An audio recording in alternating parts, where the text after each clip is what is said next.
Você viu essa notícia? Pois é, parece que o jogo virou. Eduardo Bolsonaro, o filho do mito que sempre se achou acima das leis, está enfrentando um daqueles momentos em que o ditado cai como uma luva. Quem brinca com fogo, uma hora se queima. E o nome do fogo, desta vez, é Alexandre de Moraes, o ministro do Supremo que a extrema-direita ama odiar, mas que, na prática, tem sido um dos poucos a impor limites ao caos político e jurídico deixado pelo bolsonarismo. A nova decisão de Moraes pode até parecer mais um ato burocrático, mas, na verdade, é um recado direto. Ninguém, nem mesmo um Bolsonaro, está acima da lei. O caso é simples, mas revelador. Eduardo foi citado num inquérito sobre coação da Justiça, que investiga tentativas de intimidar e interferir em decisões do Supremo. Desde o início, o deputado tenta empurrar o caso com a barriga, atrasar prazos e bancar o desinformado, um roteiro que a família conhece bem. Só que Moraes não caiu nessa. Determinado, notificou, deu prazos, publicou edital. E o que fez o filho 03? Nada. Apostou no silêncio e na lentidão da justiça. Mas Moraes respondeu à altura, acionou a Defensoria Pública da União para representá-lo, garantindo que o processo siga com ou sem a boa vontade dele. É o clássico, não quer colaborar? O Estado faz o trabalho por você. Essa decisão é simbólica, mostra que o poder não é hereditário, sobrenome não é escudo e autoridade não é salvo-conduto. O Brasil está mudando, e isso incomoda quem cresceu acreditando ser intocável. Quando a lei finalmente alcança quem sempre zombou dela, a máscara do perseguido político cai. O que Alexandre de Moraes fez foi reafirmar um princípio essencial. Todos são iguais perante a lei. E isso, meu amigo, é o verdadeiro recado desta história. O tempo da impunidade seletiva está chegando ao fim. Então, o que aconteceu foi o seguinte: Alexandre de Moraes decidiu não cair no joguinho de Eduardo Bolsonaro. O deputado estava tentando atrasar o processo, alegando não ter sido notificado, fingindo desatenção, empurrando prazos. É a velha tática da família. Quando é para atacar instituições, eles são rápidos e barulhentos. Mas quando chega a hora de prestar contas, aí todo mundo some, ninguém viu nada, ninguém sabe de nada.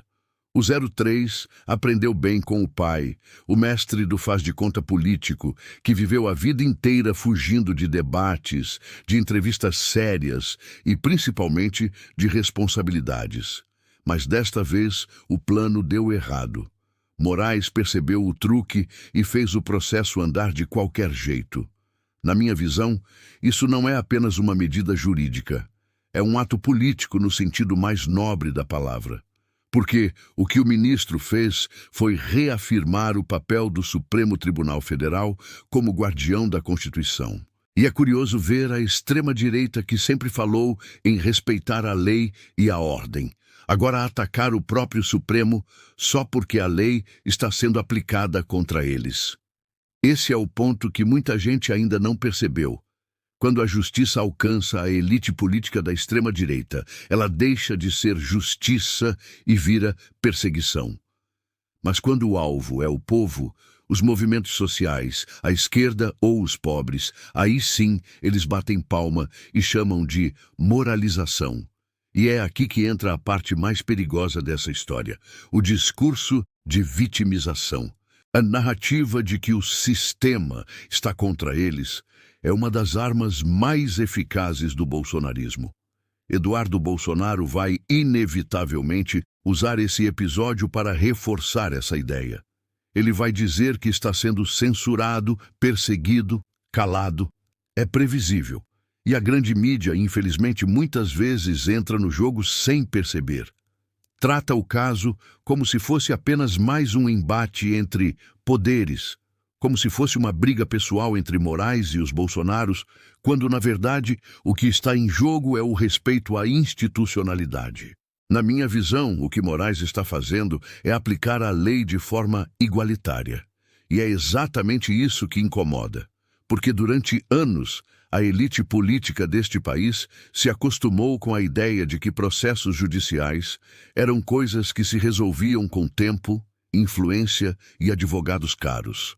Só que agora, quando um ministro do STF faz o sistema funcionar e aplica o mesmo procedimento a um deputado poderoso que aplicaria a qualquer cidadão comum, isso vira autoritarismo.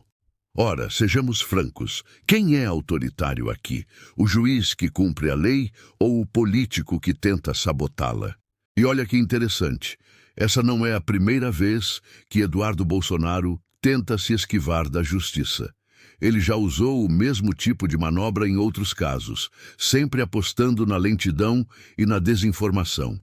A estratégia é simples: criar confusão, alimentar a base mais radical com meias-verdades e transformar qualquer tentativa de responsabilização em perseguição política. E o resultado disso é um país onde parte da população passa a acreditar que cumprir a lei é opcional, desde que você grite liberdade alto o bastante. Só que liberdade, meu amigo, não é fazer o que quiser. É respeitar os limites que garantem que todos possam viver com dignidade. E aqui entra outro ponto essencial: a importância de Alexandre de Moraes nesse momento histórico. Eu sei que muita gente tem críticas ao Supremo, e com razão. Nenhuma instituição está acima da crítica, mas é preciso reconhecer que desde o ataque de 8 de janeiro, o STF se tornou uma linha de defesa real contra a tentativa de transformar o Brasil num regime autoritário. E Eduardo Bolsonaro foi um dos principais articuladores da narrativa que alimentou aquele caos. Ele pode até negar, mas foi da boca dele que saíram frases e gestos que incitaram o extremismo, que deram legitimidade à desordem. Então, quando a justiça bate à sua porta, não é perseguição, é consequência. E é bom lembrar: o processo em questão envolve coação contra a própria justiça. Isso é gravíssimo. Coagir o judiciário é tentar calar o Estado. É o tipo de crime que mina as bases da democracia. E veja só, o deputado que sempre posou de defensor da lei agora está sendo investigado por tentar dobrá-la ao seu favor. Esse é o resumo do bolsonarismo. Gritam liberdade enquanto tentam silenciar os outros, falam em justiça enquanto debocham das instituições e se dizem patriotas enquanto conspiram contra a soberania da própria nação. E sabe o que mais me chama a atenção? É o contraste entre a postura de Moraes e a do Eduardo. De um lado, um ministro que cumpre o papel constitucional com firmeza, mesmo sob ameaças, ofensas e campanhas de difamação diárias.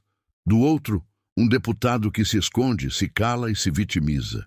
É a diferença entre quem trabalha com base na lei e quem sobrevive de espetáculo. E é por isso que eu digo: o que está acontecendo aqui não é só um episódio jurídico, é um choque de mentalidades. É a democracia enfrentando o autoritarismo travestido de liberdade de expressão. Agora, eu quero que você lembre de algo. Essa não é a primeira vez que a justiça precisa agir contra um membro da família Bolsonaro. A história se repete. Flávio Bolsonaro com o caso das rachadinhas, Jair com as fake news e as alianças perigosas com milicianos, e agora Eduardo com o processo de coação. A mesma cartilha, os mesmos truques, o mesmo vitimismo. E, no fim das contas, quem paga o pato somos nós. O povo brasileiro que tem que ver o dinheiro público sendo usado para sustentar as defesas e as manobras jurídicas dessa turma, enquanto o país luta para recuperar sua estabilidade democrática. A grande mídia, é claro, vai noticiar isso de forma polida. Vai dizer que Moraes determinou que a defensoria atue na defesa de Eduardo Bolsonaro. Ponto. Frio, técnico, neutro. Mas o que eles não dizem é o que isso simboliza. A justiça não se curvou. A defensoria, sendo acionada, é a prova de que o processo vai continuar, que a lei será cumprida com ou sem a vontade do investigado. Isso é histórico. E para um país que passou anos vendo a elite escapar de tudo, é um alívio ver o Estado funcionando como deveria. E para quem acha que isso é exagero, eu lembro, a impunidade seletiva é um dos pilares da desigualdade no Brasil. É ela que faz com que os poderosos nunca paguem pelos seus crimes, enquanto o pobre é preso por furto de comida. É ela que sustenta a sensação de que o Brasil tem dois pesos e duas medidas. E o gesto de Moraes, ainda que simbólico, quebra um pouco dessa lógica. Mostra que o sobrenome Bolsonaro finalmente não é sinônimo de imunidade. No fim das contas, o que eu vejo é um movimento de resgate da autoridade democrática, porque o bolsonarismo tentou destruir o respeito às instituições, minar a confiança no judiciário e transformar o ódio em método político. E agora, com cada decisão firme, o STF está reconstruindo algo que a extrema-direita tentou apagar: a noção de que o Brasil é um Estado de direito. Então, para resumir, essa notícia não é apenas sobre um despacho judicial, não é sobre um ministro mandando a defensoria atuar no caso de um deputado ausente. Essa notícia é sobre responsabilidade, sobre igualdade perante a lei e sobre o fim da impunidade travestida de esperteza. O que aconteceu com Eduardo Bolsonaro é simbólico, porque mostra que o poder já não é escudo. Mostra que quem debocha das instituições, quem ameaça juízes, quem tenta paralisar investigações com manobras jurídicas, finalmente começa a sentir o peso da justiça. E, na minha opinião, é isso que tanto incomoda a extrema-direita. Eles sempre se acostumaram com um Brasil onde os poderosos mandavam e os juízes obedeciam, onde o povo era julgado, mas os políticos eram blindados. Agora, não. Agora, o jogo virou, e eles não sabem lidar com isso. O que a grande mídia tenta pintar como autoritarismo judicial é, na verdade, a aplicação da lei em sua forma mais democrática, sem privilégios, sem exceções, sem apadrinhamentos. E eu não estou dizendo aqui que o STF é perfeito, longe disso. Mas quando o Supremo age para garantir que um deputado poderoso não possa se esquivar da justiça, ele está mandando um recado claro de que a democracia não vai mais ser refém de famílias políticas, de grupos ideológicos ou de milícias digitais. E esse recado é fundamental, porque o Brasil viveu nos últimos anos um momento de sombra em que a mentira virou método e a desinformação virou política de Estado. O caso do Eduardo Bolsonaro é só mais uma peça nesse tabuleiro. Ele representa a tentativa constante da extrema-direita de subverter as regras, de criar uma narrativa em que eles são os mártires e todos os outros são os vilões. Mas a verdade é que não existe democracia sem responsabilidade. E é aí que a decisão de Moraes ganha peso. Porque o ministro não está apenas julgando um deputado, ele está reafirmando que ninguém está acima da lei, nem mesmo aqueles que acham que o sobrenome é um salvo-conduto. E veja bem, não é apenas sobre punir, é sobre educar politicamente o país, é sobre mostrar que democracia é disciplina, é respeito às instituições, é paciência com o devido processo legal. E esse processo, o de coagir a justiça, é grave demais para ser tratado como mais uma briga política. O que me preocupa é ver uma parcela da população, alimentada por fake news e manipulações baratas, ainda acreditar que o STF é um inimigo. Isso é perigoso, porque quando o povo desacredita das instituições, o terreno fica fértil para o autoritarismo. E a história mostra que é assim que as democracias morrem. Não com tanques nas ruas, mas com a erosão lenta da confiança pública.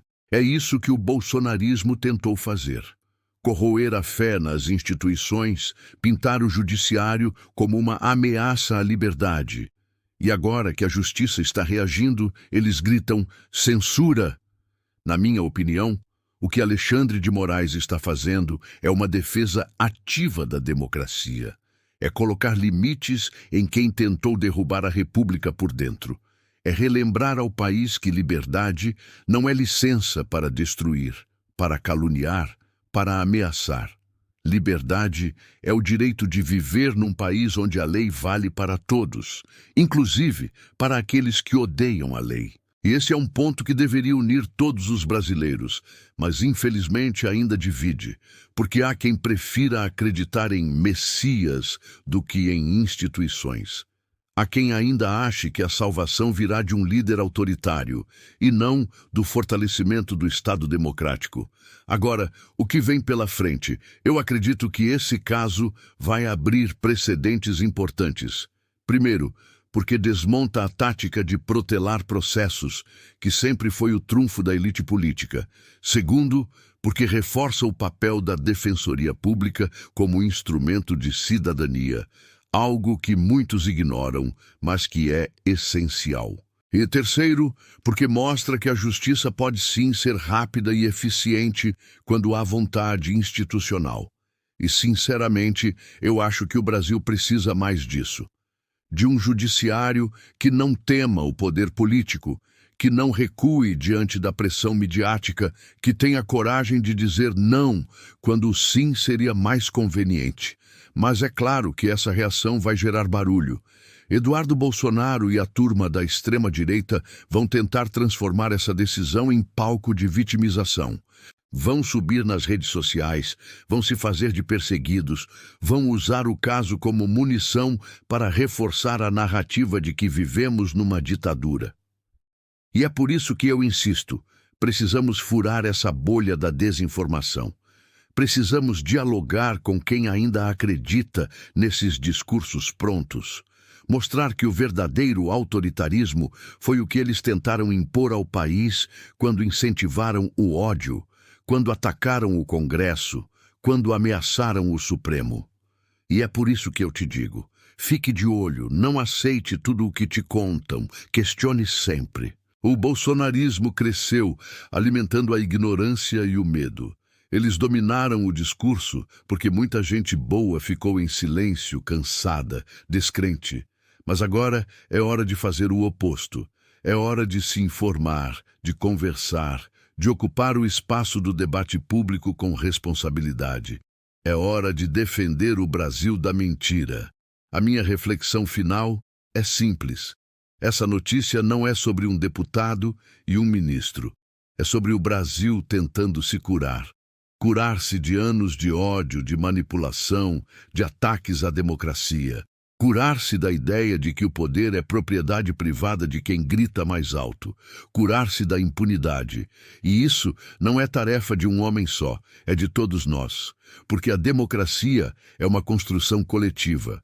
Ela depende de coragem, de vigilância e de compromisso. Então, se tem uma lição que a gente pode tirar disso tudo, é que a justiça pode ser lenta, mas ela chega. E quando chega, ela precisa ser defendida. E eu defendo. Porque se hoje ela está enquadrando um político poderoso que tentou sabotar o Estado, amanhã ela pode estar protegendo você. É assim que as democracias se fortalecem, com exemplos. E esse é um bom exemplo de que o tempo da impunidade, mesmo que demore, está acabando. Mas eu quero saber, o que você acha disso tudo? Você acha que o STF está certo em agir com firmeza contra quem tenta desacreditar a justiça? Você acredita que o país está, aos poucos, reencontrando o caminho da responsabilidade institucional? Ou ainda vê nisso uma disputa política? Deixa aqui nos comentários. Eu leio tudo. E é importante a gente construir esse debate juntos. E se você concorda com essa análise, não se esqueça de deixar o seu like, se inscrever no canal e compartilhar esse vídeo. Isso ajuda o conteúdo a chegar a mais pessoas, ajuda a gente a furar a bolha da desinformação e mostrar que o Brasil não pertence à mentira. O Brasil pertence à verdade, à democracia e ao povo, porque no fim das contas, por mais que tentem distorcer, calar e manipular, a verdade sempre encontra seu caminho. E a verdade, nesse caso, é simples. Ninguém está acima da lei, nem mesmo quem vive de dizer que é a lei. E eu encerro com uma frase que, mais do que nunca, precisa ser lembrada e repetida. O Brasil é dos brasileiros.